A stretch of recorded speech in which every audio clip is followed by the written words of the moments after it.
What's up, guys? So today I'm going to be talking about Newton's laws of motion, and I will tell you how they can help you be successful and win at life. So Newton's first law states that an object in motion will stay in motion and an object at rest will stay in rest unless it is acted on by an external force. Now, you will continue being in motion. You will have momentum unless there's an outside force that acts on you, that stops you from having momentum, from having forward movement. And you will continue to be at rest if you continue to choose to be at rest, unless you decide to take action and get up and do something about your current situation. So if you are continuously taking action, say, for example, you go into the gym 5 days a week, right? And you go into the gym 5 days a week and you keep going. But what if every Thursday and Friday you have some new obligation? Maybe you go out with friends, right? Your friends go out every Thursday and Friday night. They want you to come out with them. If you choose to go out, then you will no longer be in motion on Thursday and Friday. Your momentum will be gone because you are choosing to do something else. So an object in motion will stay in motion unless an outside force acts on it. So if an outside force acts on you, then it will cause you to stop being in constant motion. So also, if you are resting, and let's really say like resting at life, if you are not getting up every day and jumping out of bed, if you're not getting up and conquering the day, going to work, doing something to improve yourself, then you will stay at rest unless you decide to be the force that acts on yourself, unless you decide to get yourself up right out of bed and to stop scrolling on your phone and to go to the gym and to start working and to make some money. Whatever, you will continue to stay at rest and not be moving unless you decide to be the external force that acts on you and changes you from a state of rest into a state of motion. Now, Newton's second law says that force equals mass times acceleration. Yeah, okay, I thought I got it wrong. Force equals mass times acceleration. So force, your output, equals what you do, mass, times acceleration, how fast you can do it. Now, that's what we're using for this example. Our mass is going to be what we can do, what actions we're taking, times our acceleration. How fast can we do them? How fast are we taking action? And that equation it equals force. It equals our output.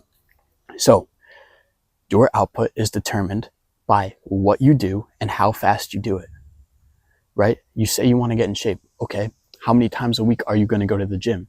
How many times a week are you going on walks or on jogs? How much cardio are you going to do, right? So, and how fast are you going to do it? How often are you going to do that? Every week, every month?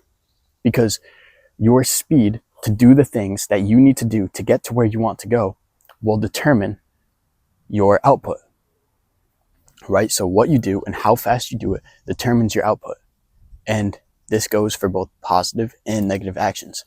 If you are going out drinking Thursday, Friday, Saturday, Sunday, those habits times the acceleration, times the amount that you're doing it, is going to lead to a very, very, very low output, even a negative output, right? Because you can even call that -4, right?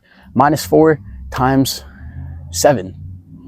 Or would it be times 4? I don't know, but you know what I mean. -4, you're going out 4 times, you have 7 days in the week. So we'll say 4 times, you're losing, you only have 3 days of actual output. So -4 times 3, your force is -12. I know that's like whatever, but that is the conclusion that I'm drawing from that equation, right? So what you do and how fast you do it will determine your output, whether positive or negative. What you do and how fast you can get it done will determine how much output you have or how little output you have. All right, Newton's third and final law. Every action has an equal and opposite reaction. So for every action that you decide to take, there will be both an equal and opposite reaction. I like to use the gym for examples because it's just pretty simple to comprehend. So you go to the gym and you train chest, right? You do a nice little chest day. Your action is going in and training chest. Your action is incline pressing, barbell pressing, chest flies. Now your equal and opposite reaction is muscle growth and soreness. And that's how everything goes in life, right? Say you take the action of going to work, equal and opposite reaction. You trade time, you get money, right? You give up time or you spend time, whatever, and you get money in return. So for every single action that you take, there will be an equal and an opposite reaction. So every single decision that you make is determining what happens in your life. Every single action is determining where you get to. It is determining what happens in your life in the future. There are no actions that you can take without reactions. So for every action, you are either getting closer and closer to your goals, or you are facing the negative consequences that come along with your negative actions.